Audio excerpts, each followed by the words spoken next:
So from Brandeis University, welcome to Recall This Book, where we assemble scholars and writers from different disciplines to make sense of contemporary issues, problems, and events. So I'm John Plotz, and our RTB virtual guest today is the world-renowned sci-fi novelist Kim Stanley Robinson.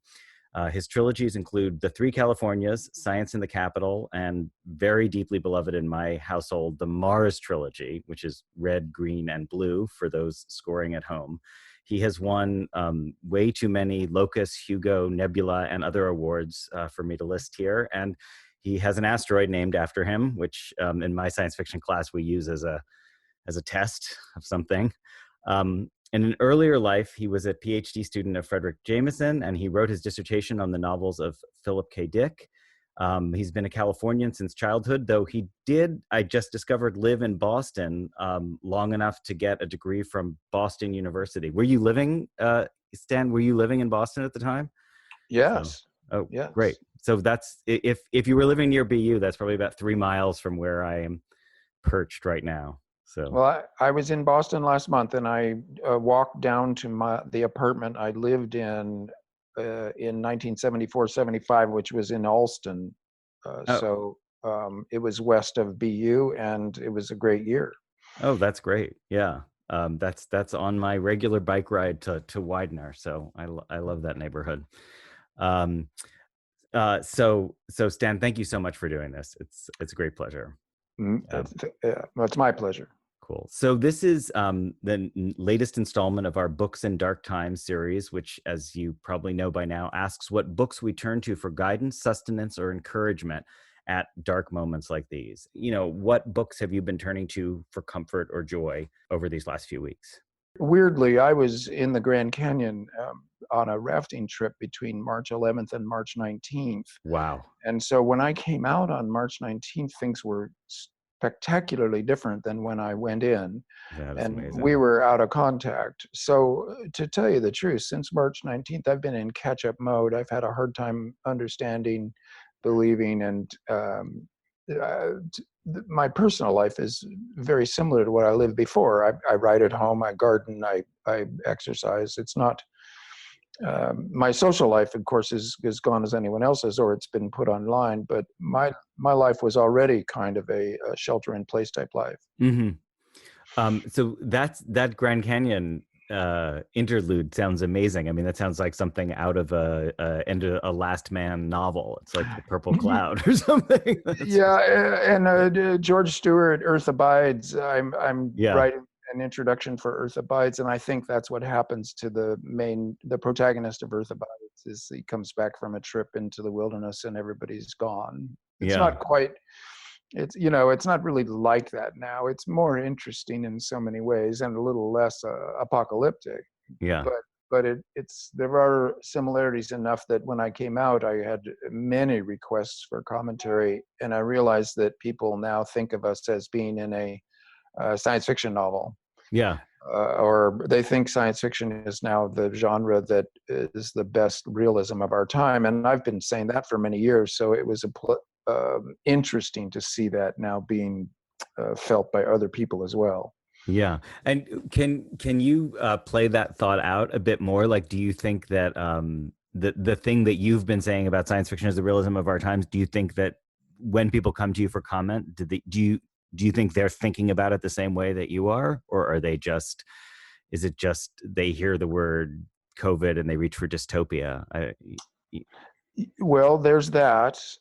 There's also a notion that I don't think is right, and I don't agree with, that science fiction is about predicting the future. Right. And since predicting the future is impossible, that would be a high bar for science fiction to have to get over, and it would always be failing. And in that sense, it always is failing.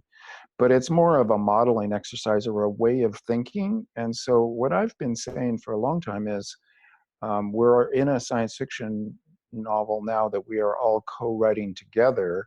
So we're all science fiction writers, and it's a mental habit that everybody has that has nothing to do with the genre, but has to do with planning and decision making and how people feel about their life projects. So you have hopes, and then you plan to get to your hopes by doing things in the present. Well, that's utopian thinking. You have middle of the night fears that everything is falling apart, that it's not going to work, and that's dystopian thinking. Mm-hmm. And so there's nothing special going on in science fiction thinking. It's something that we're all doing all the time. And world civilization right now is teetering on the brink. It could go well, but it also could go badly. Mm-hmm. And that's a felt reality for everybody. So in that sense, I think this is what I've been saying, that science fiction is the realism of our time. So you want to write a novel about what it feels right now. Some novelist is here in April of 2020 thinking, okay, I have to write about what this feels like right now. Well, you can't avoid including the planet. You can't avoid, it's not just going to be an individual wandering around with their consciousness of themselves, which in modernism, novels were often like that. Mm-hmm. But then there's the individual and the society, and then there's the society and the planet. And these are very much science fictional relationships. Mm-hmm. Can I ask, because this is something I think about a lot, when you think of those as science fictional relationships, where do you place other speculative genres like, say, fantasy or horror? Do they sit alongside science fiction for that, or are they subsets in your understanding of science fiction? No, it's more a clustering. John Clute, who wrote the Encyclopedia of Science Fiction and a big part of the Encyclopedia of Fantasy, he has a good term that he's taken from Polish, fantastica, spelled with a K at the end. So fantastica is any non-domestic realist genre. So you've got horror, fantasy, science fiction, the occult, alternative histories, whatever else might fit in is fantastica. And I am interested in science fiction, and I would say for myself, in terms of definitions, that science fiction is set in the future, and it has a historical relationship that can be traced back to the present moment.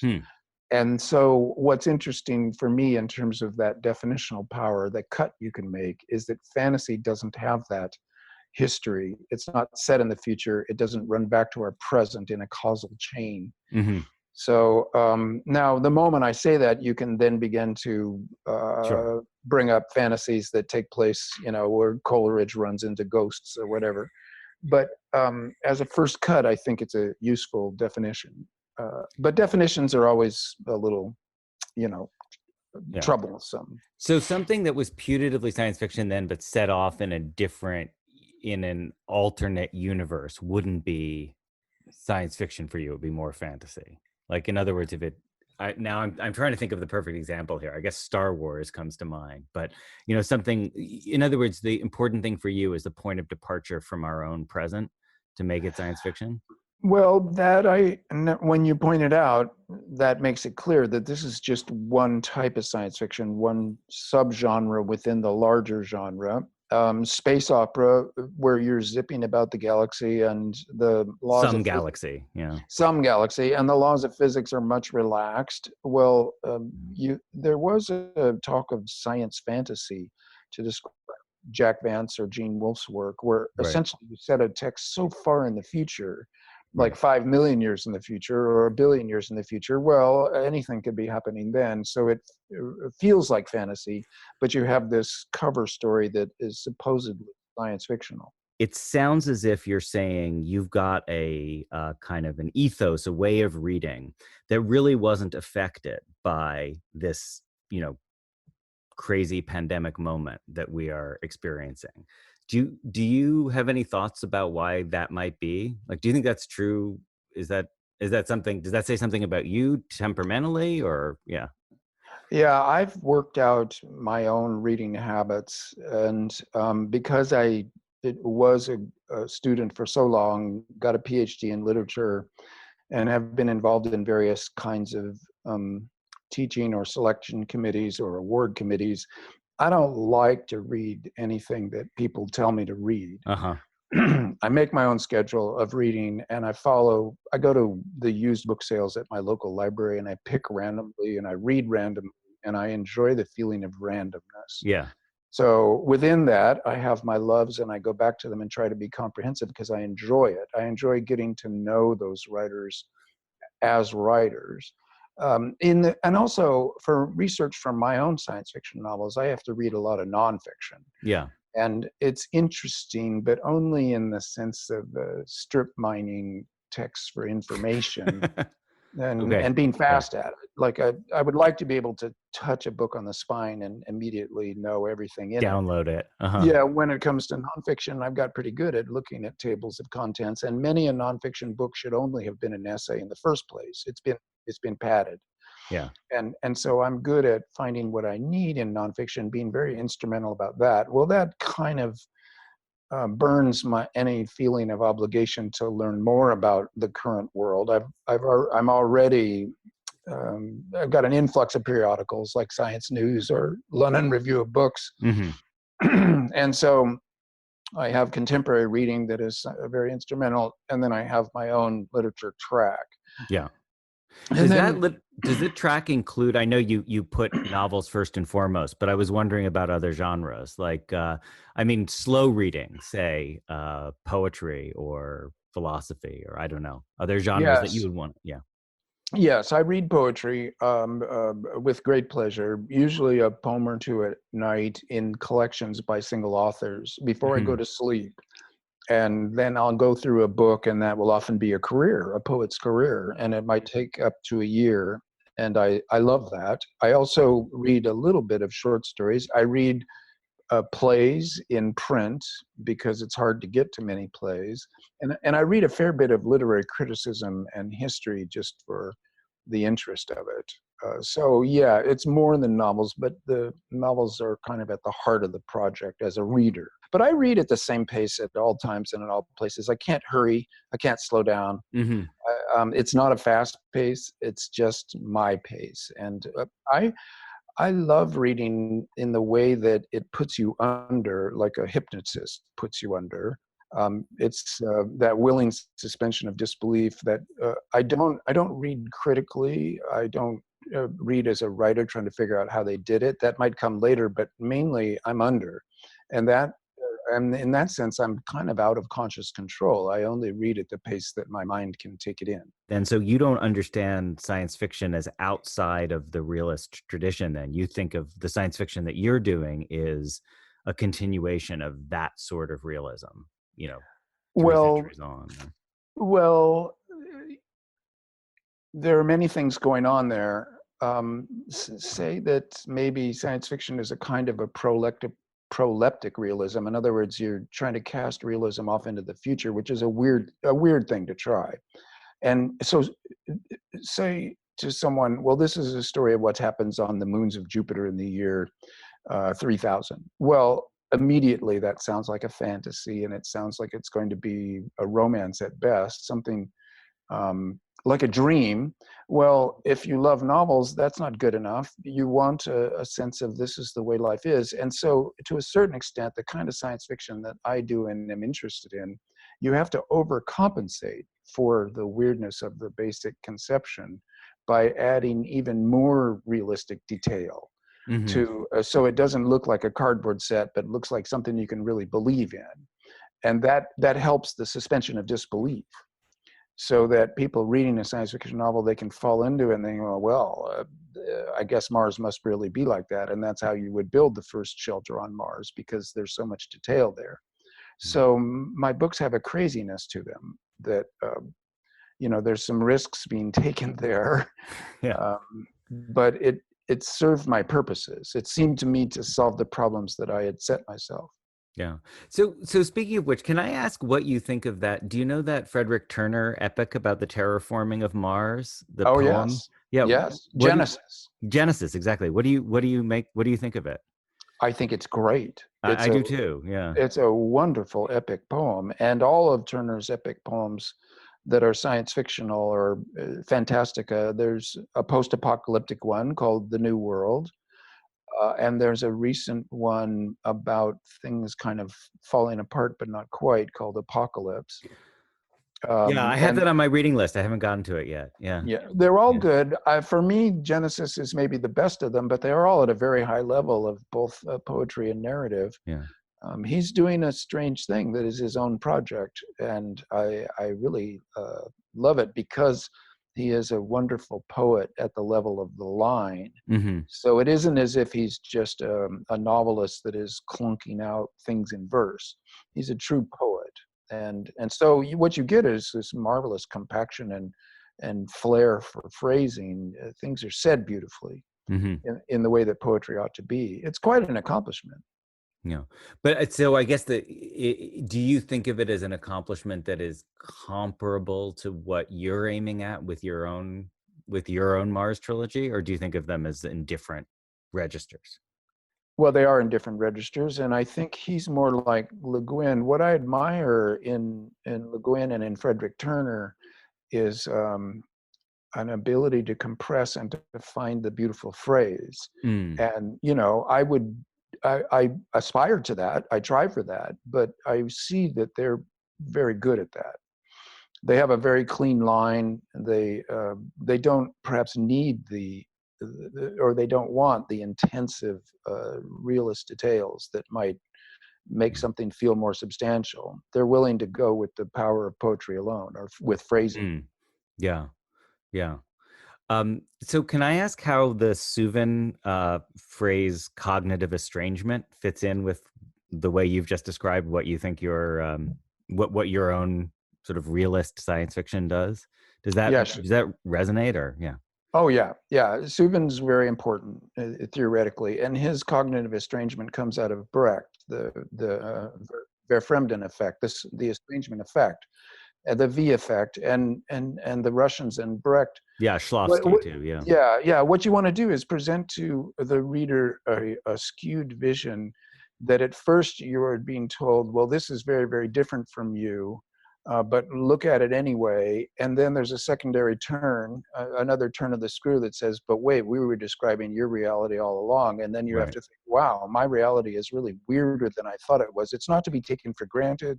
It's historical. It's constructed. We could do it differently. So there's a lot of utopianism in the estrangement effect.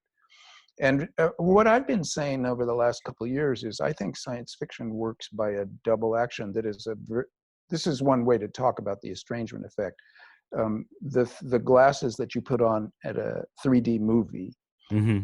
Those special glasses where one lens is showing you one thing and the other lens is showing you another thing slightly, Mm-hmm. and your brain puts together a 3D view. Well, science fiction, one lens is showing you a real attempt to imagine a possible future. The other lens is a metaphor for the way things are right now. It feels like time is speeding up. I feel like a robot. The metaphors of the basic science fictional tropes are all pretty obvious. Yeah. And so what you get when the two coalesce is a vision of historical time, but cast into the future. So like a trajectory or something. Yeah. So this, I think, is one way of describing the estrangement effect. Yeah, that's an amazing analogy. I really like that. So can I ask, when you look back at your own novels over the years, do you see your understanding of what you're doing changing? Like, can you look at the early books and say, oh, I thought about it so differently then from how I think about it now? Or? Well, I do see a really big break that came with Red Mars. Mm-hmm. And so all of my novels before Red Mars, there's a half dozen or so of them, were operating by a style sheet, you might say, an agreed upon understanding of how science fiction should be written that has to do with a little bit with Heinlein's The Door Dilated, that you don't explain things, that you write as if you were in the year that it was being written, and you don't go into detailed explanations or descriptions. Mm-hmm. Cut exposition, let the action describe the world, blah, blah. Well, everybody did that. That became the norm. And if you went back to an earlier style, it was seen as clunky or ignorant. Or boring or unreadable. And so I decided with Red Mars, we had this incredible mass of new information about Mars, and I wanted that reality effect I've described to you. And I said, I don't care about that rule anymore. I am going to talk about rocks. People say I talk about rocks for 20 pages at a time. What they really mean is 2 paragraphs at a time. Yeah. And it feels like 20 pages. Right. And it cracks me up how the world is still caught in that older rubric of no exposition allowed, or else you're blowing it. Well, I flatly disbelieve it now. And you can see in Red Mars that I cast caution to the winds and tried a completely different style. And so it's a controversial book. It has high positive and high negative in terms of reader response. And there's nothing I can do about that. The idea you can please everyone is easily lost when you pay attention. You can't please everyone. You just have to write what you want to. Well, Stan, thank you very much. I don't want to monopolize your time. So especially given how much you read, I feel like I can't get in the way of your your completism, or your almost your para-completism. But anyway, thanks a lot. Recall This Book is hosted by John Plotz and usually by Elizabeth Ferry, with music by Eric Chaslow and Barbara Cassidy, sound editing by Claire Ogden, website design and social media by Kaliska Ross. So we always want to hear from you with your comments, criticisms, suggestions for future episodes, or we are very happy to hear via the hashtag Books in Dark Times, the books that you're reading now. You can also email us or directly or contact us via social media. And finally, if you enjoyed today's show, please be sure to write a review or rate us on iTunes, Stitcher, or wherever you get your podcast. You might be interested in other Books in Dark Time conversations, as well as our conversations with such writers as Zadie Smith, Xixin Liu, and Samuel Delaney. So thank you so much, Stan. I really appreciate it. My pleasure, John. And thanks to you all for listening.